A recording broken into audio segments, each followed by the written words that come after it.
Et genre en gros t'es presque totalement à poil et tu dois faire des squats, des bails comme ça avec des électrodes sur les tétés là. Moi j'ai vraiment pas envie. Tu parles de quoi? Hey, bon, j'essaye de jouer un petit peu plus avec ma caméra, avec le mode manuel, varier les ISO, le diaphragme, le machin, l'ouverture, etc.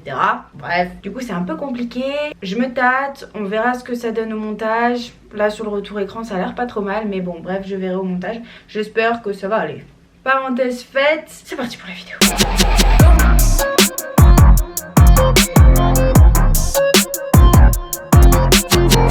Aujourd'hui on se retrouve pour une vidéo nutrition. J'en ai déjà fait une sur ma chaîne à propos des bases en nutrition que je vous mettrai quelque part par là. Du coup dans la vidéo d'aujourd'hui je me suis dit que ça pouvait être pas mal de vous trouver des substituts un peu plus sains à des choses qu'on mange qui sont pas très sains. En premier substitut, j'aimerais parler des substituts de ce genre de choses là.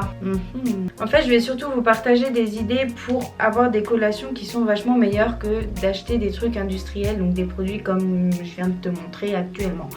Donc en fait tout simplement ça va être de faire du maison. Alors ça peut faire peur quand tu dis ça comme ça, mais tout d'abord je vous conseille d'aller suivre Big Will sur Instagram, parce que c'est un mec qui, même pas que pour les collations mais pour tous les repas, tout ce que vous voulez, il va vous faire des recettes vachement plus saines de choses qui de base ne le sont pas. Typiquement les napolitains, il a fait un post pour faire des napolitains maison et les 3/4 du temps franchement c'est pas hyper compliqué à recopier, enfin ça dépend. Mais il fait pas que des substituts pour des produits sucrés comme ça, il fait aussi pour tous les burgers que vous allez trouver à McDo, Burger King et tout. Il a fait des trucs pour les tacos, enfin tous les trucs qui au premier abord semblent hyper néfastes et dégueulasses pour la santé, et bah il arrive à faire des recettes maison qui sont vachement plus intéressantes pour vous en fait. Autre chose aussi du coup, substitut aux barres de céréales industrielles, c'est tout simplement sa marque Akaz qu'il a sorti il y a un an, qui vous permet de faire en 5 minutes top chrono une barre céréales maison. Comment ça fonctionne? Il me semble que je vous en avais déjà parlé dans mon autre vidéo nutrition, mais bref tant pis. En fait, vous commandez, vous avez des prémix comme ça, vous avez différents goûts. Vous achetez les prémix comme ça, qui sont en fait des petites céréales, s'il veut bien enlever le focus de ma tronche, voilà. Des petites céréales avec, là il y a du chocolat, etc. Et vous achetez avec le petit pot de caramel ou le petit miel. Vous mélangez le tout, vous le mettez dans la Willbox, vous mettez au micro-ondes 30 secondes et vous avez votre barre de céréales maison saine, vachement plus intéressante en termes de composition que les barres céréales industrielles. C'est rapide, efficace et c'est cool. Donc c'est un coût au premier abord quand vous achetez tout ce qu'il faut acheter, mais par contre quand on compare par exemple à quand vous achetez des céréales, quand vous achetez des barres de céréales par exemple chez Decathlon, et au final ça revient quasi à la même chose. Par contre là vous avez un produit qui est vachement plus sain. À vous de faire vos propres choix. On arrive sur un de mes produits préférés, il constitue tous mes petits déjeuners parce que je kiffe ça. C'est un substitut aux céréales industrielles absolument dégueulasse que l'on voit de partout et qui est complètement déconseillé, même vous devriez le supprimer de votre alimentation. C'est tout simplement les céréales Bjorg. Alors si vous êtes du genre à kiffer le muesli qui n'a pas trop de goût, etc. Le muesli classique Bjorg, je vous parle pas industriel, les muesli qui sont bons, vous pouvez rester là-dessus. Mais par contre moi j'avoue que j'aime bien avoir un truc un peu plus sucré, un petit peu meilleur quand même. Et du coup ça j'ai trouvé que c'était une excellente alternative. Donc en termes de composition il y a quand même du sucre. C'est pas aussi sain que par exemple les muesli Bjorg. Par contre c'est vachement meilleur que les céréales industrielles. On va avoir des céréales qui sont complètes, on va pas avoir d'huile de palme, le chocolat c'est du chocolat noir, enfin bref on a quand même des ingrédients qui sont vachement plus intéressants que dans les céréales industrielles. En plus je les trouve vraiment trop excellentes. Donc voilà, ça c'est typiquement un truc que je mange soit avec du lait, mais j'avoue que ça me tient pas trop le bide quand je le mange avec du lait. Par contre ça je le mange avec le fromage blanc. Et ça nous mène d'ailleurs au substitut prochain.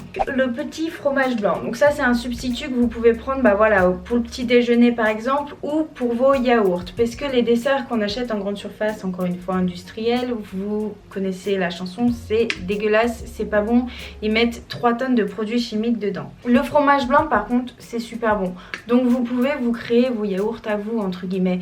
Vous prenez votre fromage blanc, vous pouvez mettre des céréales comme je fais là pour le petit déjeuner par exemple, vous pouvez mettre des fruits, vous pouvez mettre du miel, du sirop d'agave, enfin bref vous pouvez vous faire plaisir avec du fromage blanc et c'est vachement plus sain, vachement plus intéressant nutritionnellement parlant. Là je vous présente un fromage blanc en plus qui est vraiment excellent, parce que ça c'est pareil, il y a des fromages blancs qui sont excellents et des fromages blancs qui sont pas super bons, puisque souvent ils sont marqués 0%, mais du coup ils rajoutent 3 tonnes de sucre. Là celui-là non, il y en a pas beaucoup, il y a genre 3,4 grammes de sucre au 100 grammes, donc c'est toujours ça hein. Très honnêtement je pense qu'on peut trouver moins, mais par contre c'est le moins que j'ai pu trouver et c'est le fromage blanc le plus intéressant que j'ai pu trouver. Donc c'est tout simplement le Auchan Carré. Testez un petit peu l'affaire et vous allez venir me dire en commentaire ce que vous en avez pensé. Autre chose à substituer, et j'en ai déjà parlé il me semble aussi dans mon autre vidéo nutrition, c'est les pâtes. On kiffe tous les pâtes, c'est un peu l'aliment que si on nous l'enlève je pense qu'on serait très malheureux. Mais du coup moi le conseil que je peux vous donner c'est de changer votre style de pâtes. C'est-à-dire qu'à la place de prendre ces pâtes, des pâtes classiques, je vous conseille de vous orienter plutôt sur des pâtes qui sont complètes, voire semi-complètes, pourquoi pas. Mais les complètes c'est encore plus intéressant. Là-dedans vous avez le double de fibres.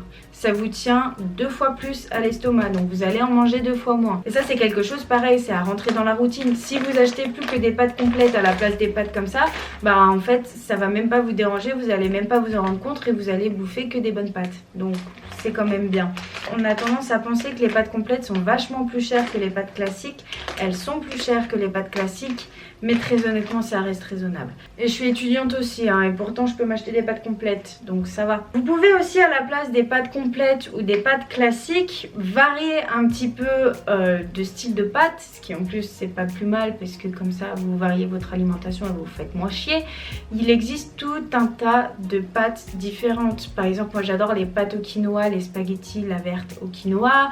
Vous avez les pâtes aux lentilles corail, vous avez ce genre de pâtes aussi à blé et épeautre qui sont très très bonnes en plus et qui tiennent bien au bide. Donc voilà, faites-vous kiffer, mais essayez de vous orienter vers des pâtes un petit peu différentes que les pâtes classiques qui ont un indice glycémique plutôt élevé. Encore pire quand vous les faites trop cuire.